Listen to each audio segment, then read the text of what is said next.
Assalamualaikum warahmatullahi wabarakatuh. Perkenalkan, nama saya Gita Felicia dari Prodi D3 Akuntansi Angkatan 2020. Nah, kali ini saya akan membahas tentang investasi sementara di mata kuliah Akuntansi Keuangan 1 dengan dosen pengampu Ibu Sri Purwati.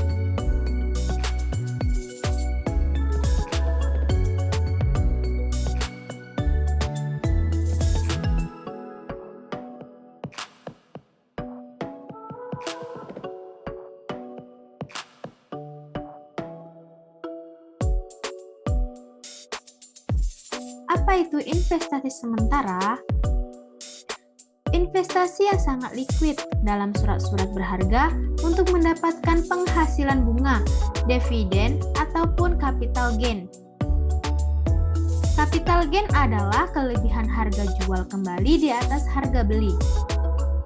Tujuan investasi sementara adalah untuk memanfaatkan kas yang sementara menganggur untuk mendapatkan tambahan aliran kas masuk.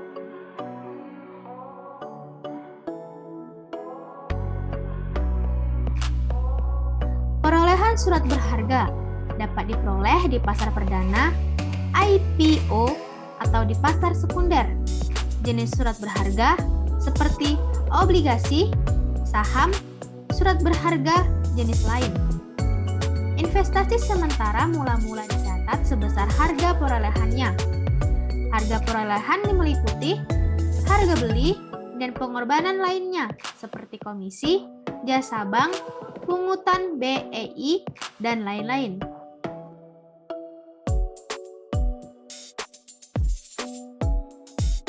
Apa itu obligasi? Obligasi adalah surat utang jangka menengah ataupun jangka panjang yang dapat diperjualbelikan. Obligasi berisi janji dari pihak yang menerbitkan efek untuk membayar imbalan berupa bunga atau kupon pada periode tertentu dan melunasi pokok utang pada akhir waktu yang telah ditentukan kepada pihak pembeli obligasi tersebut. Nah, berikut contoh dari surat obligasi.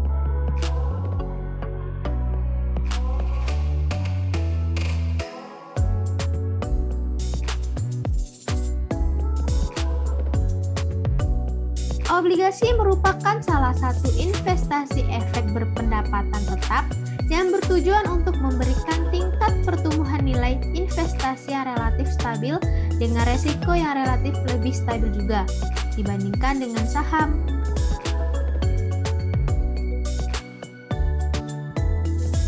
Jenis-jenis obligasi pada umumnya, obligasi pemerintah, yaitu obligasi dalam bentuk surat utang negara yang diterbitkan oleh pemerintah RI.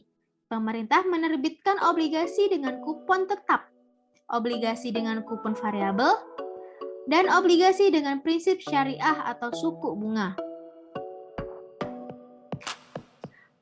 Obligasi korporasi.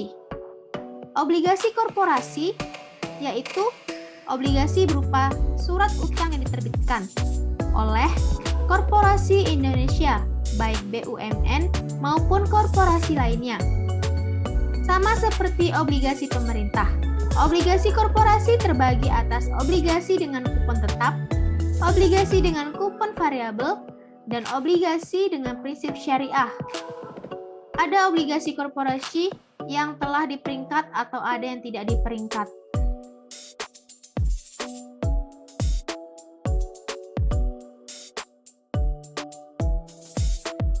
Yang terakhir ada obligasi retail.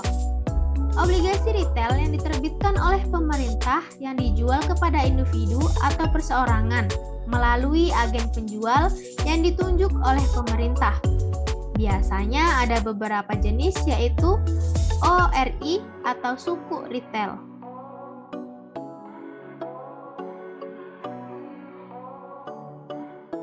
Contoh soal.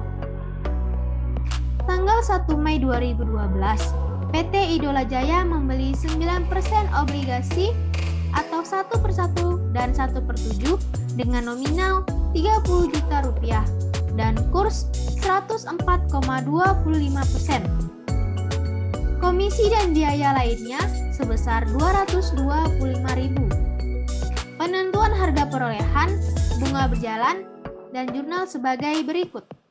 Penyelesaiannya, harga beli kurs obligasi 30 juta dikali 104,25% diperoleh jumlah 31 juta rupiah 275.000. Kemudian ada biaya komisi dan lainnya 225.000.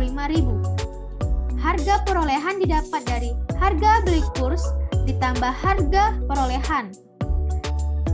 Didapatkan jumlah 31.500.000. Bunga berjalan diperoleh dari 30 juta dikali 9% dikali 4/12 sama dengan 900.000. Maka kas yang dikeluarkan didapatkan dari harga perolehan ditambah bunga berjalan sejumlah 32.400.000. Untuk jurnalnya, investasi sementara debit 31.500.000, piutang bunga debit 900.000 dengan kas kredit 32.400.000.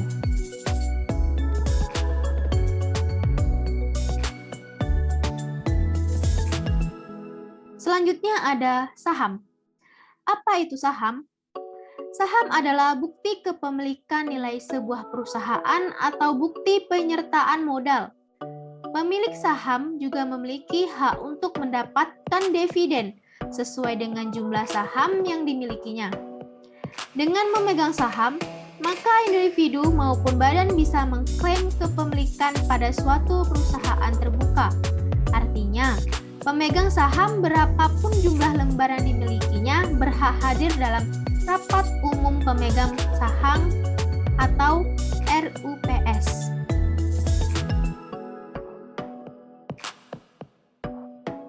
Yang tidak termasuk saham adalah saham perusahaan sendiri yang dibeli kembali atau buyback.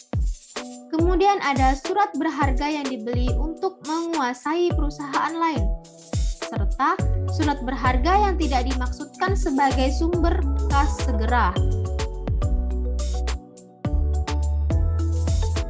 Contoh soal untuk saham.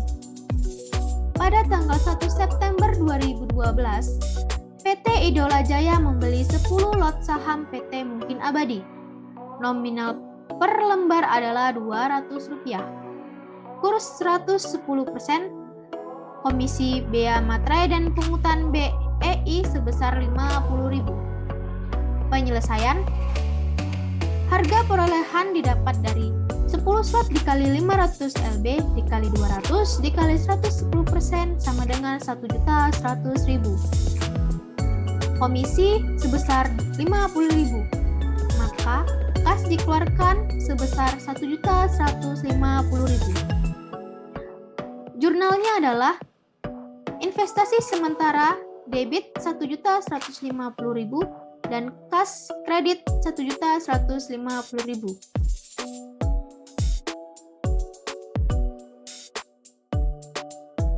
Kesimpulannya ialah investasi jangka pendek adalah investasi yang dilakukan seseorang dalam waktu yang cukup singkat, biasanya hanya sekitar 3 bulan hingga 12 bulan atau 1 tahun saja. Investasi jangka pendek hanya ingin mendapatkan keuntungan sebanyak-banyaknya dari transaksi yang dilakukannya. Keuntungan tersebut biasanya didapatkan dari kenaikan ataupun penurunan suku bunga yang setiap saat bisa saja berubah. Itulah yang dapat saya sampaikan. Terima kasih dan sampai ketemu kembali. Wassalamualaikum warahmatullahi wabarakatuh.